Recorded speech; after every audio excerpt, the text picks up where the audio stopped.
का विकास होगा ये सब। तो वैसे महिला विकास के बारे में उन्होंने बात की, युवा विकास के बारे में बात की उन्होंने, और नशा मुक्ति की बात की उन्होंने, जो आजकल ज़्यादा इसको तवज्जो दिया जा रहा है, लेकिन पहले कम से कम 50 साल पहले उन्होंने ये सब बातें बोल के चले गए।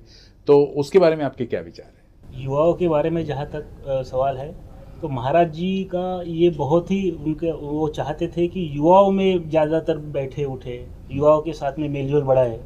युवाओं के लिए उन्होंने उनका एक प्रसंग है, जब वो नागपुर से गुरुकुंज आश्रम की ओर जा रहे थे, उन दिनों एक बड़ा फेमस हुआ था पिक्चर, चश्मे बद्दूर नाम था उसका। तो उस पिक्चर में गाना था कि वो हीरो हीरोइन से कहता था कि तेरी प्यारी प्यारी सूरत को किसी की नज़र ना लगे, और वो गाना गुनगुनाते हुए बच्चे फिल्म देख करके जा रहे थे, और महाराज जी ने वो गाने को सुना और वो सोचने लगे कि इस देश के नौजवान अगर प्यारी प्यारी सूरत का गाना गाएंगे तो फिर मेरे देश का गाना कौन गाएगा।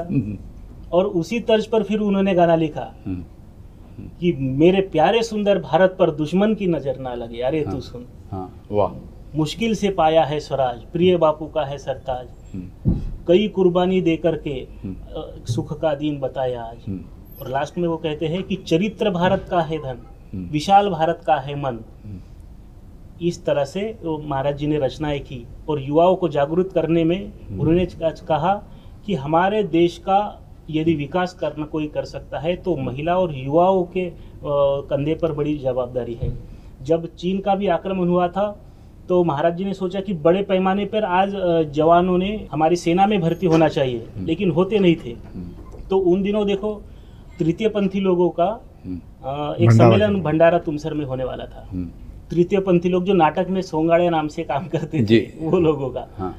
तो फिर उनका उद्घाटन कौन करेगा? उन्होंने बड़े बड़े लोगों को चाहा कि आए, लेकिन वो कोई आए नहीं। लेकिन टुकड़ो जी महाराज को जब निमंत्रण लेके गए तो उन्होंने कहा मैं जरूर आऊंगा। तो वो फिर इस बात चल गई कि ये कौन से महाराज है, ये कैसे संत है भाई, ये तो तृतीय पंथी लोगों के सम्मेलन का उद्घाटन करने जा रहे हैं, ऐसा सब बातें चली। महाराज जी ने उस सम्मेलन में जाने से पहले नागपुर में भाषण हुआ, उसमें कहा कि तुम मुझे महाराज कहते हो, लेकिन मैं तुम्हारे महाराज कहने से लाजिम नहीं हूँ। मैं तय करूँगा कि मुझे क्या करना है, मैं अपने विचारों को खुद बनाता हूँ और खुद चलता हूँ। महाराज जी उस सम्मेलन में गए, तृतीय पंथी लोगों से कहा कि राष्ट्र हित में आप भी बहुत बड़ा काम कर सकते हो, आप नाटक मंडली में काम करते हो, हजारों लोग आपके सामने बैठते हैं, तो आप भी राष्ट्र को उन्नत करने के लिए एक मैसेज उसमें से दे सकते हो। तुम्हें मालूम नहीं क्या, शिखंडी भी आप ही थे।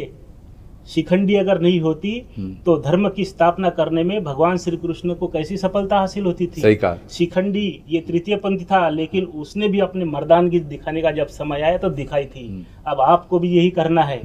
जब आप नाटक में काम करोगे तो आपने कहना है कि जवानों क्या गांव में बैठे हो, उधर देश की सीमा पर युद्ध छिड़ चुका है, उत्तरी सीमा पर चीन ने आक्रमण कर दिया है, तुम जाते हो सेना में या हम जाए अभी। तो उससे एक बहुत बड़ा मैसेज इम्पैक्ट पड़ता है उसका। जी, उससे हुआ ये कि एक एक दिन में 10-10 हजार